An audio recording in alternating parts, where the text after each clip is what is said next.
Great morning, everyone. Happy Sunday to you again, and thank you for tuning in with us for another Sunday morning meditation.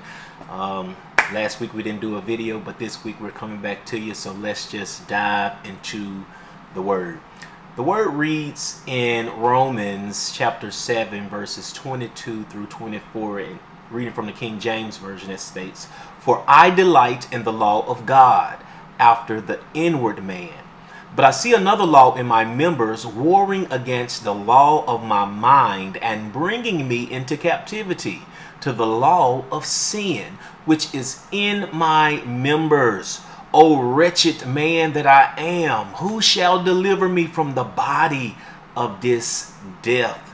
Just to use for a thought on this morning, the real me, no filters attached. The real me, no filters attached. We're living in a time where people walk around with filters on daily. Not many people are willing to show you who they really are or tell you how they are really doing. They have learned to filter out what they don't want others to see, and unfortunately this practice has become so common that it's hard for us to really know people anymore. It's almost like we wake up each day just to attend a masquerade ball.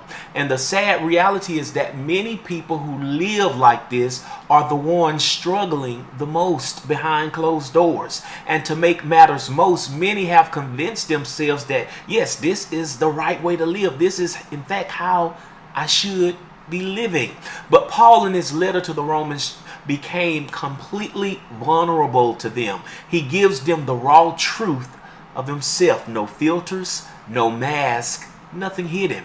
Paul was telling them, look, I really do want to do good. Look, I really do want to be right. But every time I try to do the right thing, something comes and knocks me out of my senses. Paul said, I find in a law that every time I try to do good, evil is present with me. And in a letter Paul writes to the Ephesians church, he states in the 6th chapter, the 12th verse, "For we wrestle not against flesh and blood, but against principalities, against powers, against rulers of darkness of this world, against spiritual wickedness in high places." One reason demonic forces are successful is because, for the most part, they tend to hide under the radar. Most folk don't even know that they're dealing with a demon, that their problem is a demon, that their habit they can't break is a demon, that their best friend and life partner are demon possessed. But Paul freed himself from this bondage. Paul exposed his faults. Paul exposed his weaknesses. Paul laid bare his shortcomings. And when Paul exposed his real me story to the Roman church, he also indirectly exposed the nature of the enemy. Paul exposed that the enemy is warring within his members, within his body, always trying to overtake him and overcome him with evil. Paul says, look, this is the real me. I'm not so holy that I can't slip up. I'm not so perfect that I won't fall down. I'm not so righteous that I always get it right. I'm not so sanctified that I forget that I'm a sinner in need of grace. But God can deliver. And when you lay bare your truth, when you expose who you really are, and I'm not talking about telling your business to everybody.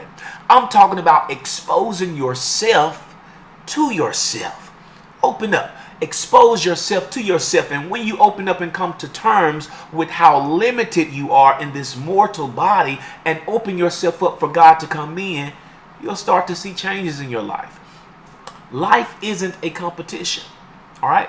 It may be hard for some of you all to grasp this, but there are actually people in the world who want to see you win. They want to see you win. And guess what? I'm one of them. All right. So drop the mask. Trash all the filters. Let's be real, not only with the world, but real with ourselves, so that God can use us and take us where he wants us to be. All right. So if this bless you, I pray that you like it. You share it with someone. And until next time, we love you. We're praying for you. And have a great week.